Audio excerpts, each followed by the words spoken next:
There has been a drug recently FDA approved for treatment of symptomatic plexiform neurofibromas. This is a drug called selumetinib, goes by the brand name Koselugo, and this was FDA approved last month in April, and this was published by Gross et al. In New England Journal in April of 2020, and based on this publication, this drug is now available. And let me go through the SPRINT trial for you. This is a phase 2 open label, single arm, multi-center study coordinated by the National Cancer Institute as well as 3 other sites to evaluate the efficacy of selumetinib in pediatric NF1 patients with symptomatic inoperable plexiform neurofibromas. There were 50 patients in the study.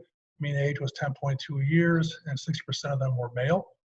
The selumetinib was dosed at 25 milligrams per meter squared orally twice daily.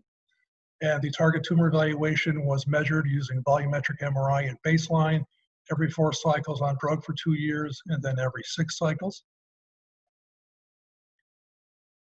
The target plexiform tumor locations included the neck and trunk in 24%, the trunk and extremity in 24%, along with the head, neck, trunk, and extremities. Plexiform tumor status was progressive in 42% and non-progressive in 30%. In terms of the target plexiform tumor-related morbidities, the most common thing seen was disfigurement in 88% of the patients. Motor dysfunction was noted in 66% and pain in 52%, along with airway dysfunction, visual impairment, as well as bowel and bladder dysfunction. The number of plexiform tumor-related morbidities was a median of 3. So again, these were very symptomatic patients from their target tumors. And 48% of them had had previous surgeries for their plexiform tumors in the past. Now, selumetinib is a MEK inhibitor, and this is a class of drugs that inhibit MEK1 and MEK2, which are signal transduction proteins in the RAS, RAF, MEK, ERK pathway that leads from tyrosine kinase receptors at the surface of tumor cells and then activates cell proliferation and promotes survival. After inhibition of MEK, there's reduced phosphorylation of ERK, leading to reduced promotion of cell proliferation and cell survival.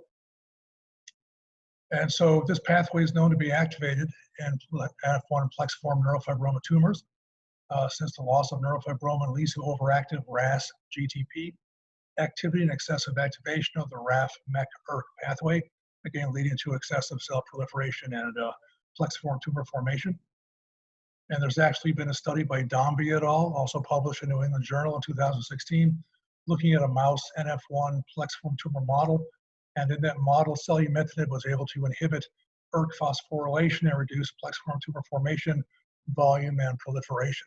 In the SPRINT study, inoperable tumors were defined as a plexiform neurofibroma that could not be fully resected without high risk for substantial morbidity due to encasement of or close proximity to vital structures, tumor invasiveness, or tumors with high vascularity.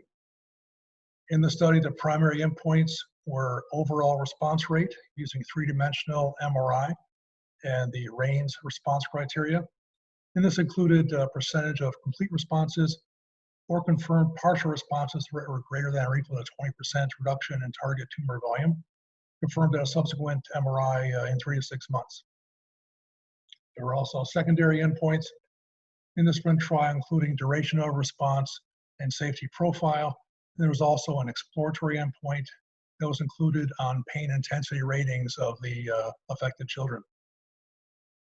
In terms of efficacy of the drug in this trial, 66% of the cohort, roughly 33 patients, achieved a confirmed partial response. There weren't any actual complete responses, but those PRs were seen in, again, 2/3 of people. 82% of those patients with PRs remained in response after 12 months of follow-up. And the median best percentage change in target tumor volume from baseline was minus 27.85%, which is, again, a significant tumor reduction in what's supposed to be a slow-growing benign tumor. And the median time to onset of response was 7.2 months. In terms of the duration of response, by 12 months or more, 82% of the patients were still responding with their PR. And at 16 months, 67% of the patients were still responding with their partial response.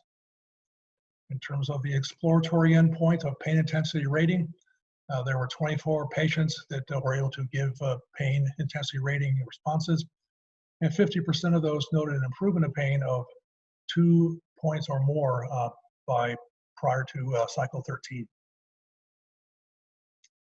In terms of common adverse reactions in the study, in terms of the most common things seen across all grades, the most common things noted were vomiting, abdominal pain, diarrhea, nausea, stomatitis, rash, and paronychia. In terms of reactions at grade 3 or grade 4, they were limited to vomiting, diarrhea, rash, and pyrexia. In terms of the clinical significance of the SPRINT trial, I think it's important to note that in a natural history study of NF1 plexiform neurofibromas, they were noted to have a strong tendency to grow over time and are often very symptomatic, and they almost never spontaneously resolve or improve on their own. And so it's now important that we have an FDA-approved chemotherapy option for these inoperable tumors with a proven benefit in terms of tumor shrinkage and possibly improving patient symptoms.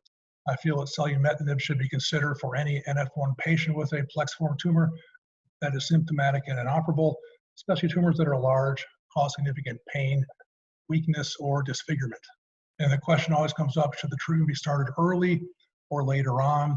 And I think in general, an earlier approach is better since the drug can often cause tumor shrinkage and improve symptoms. And this is more likely in a smaller tumor, which has less permanent damage to surrounding nerves, structures in the region, and soft tissues. And then there's a question about, is selumetinib better than just using symptomatic treatment? And again, I think it is much better than that because, again, you have a greater than 50% chance of shrinking the tumor and improving tumor-related symptoms such as pain, disfigurement, weakness, and gait difficulty, whereas symptomatic treatment will really not help those symptoms very much.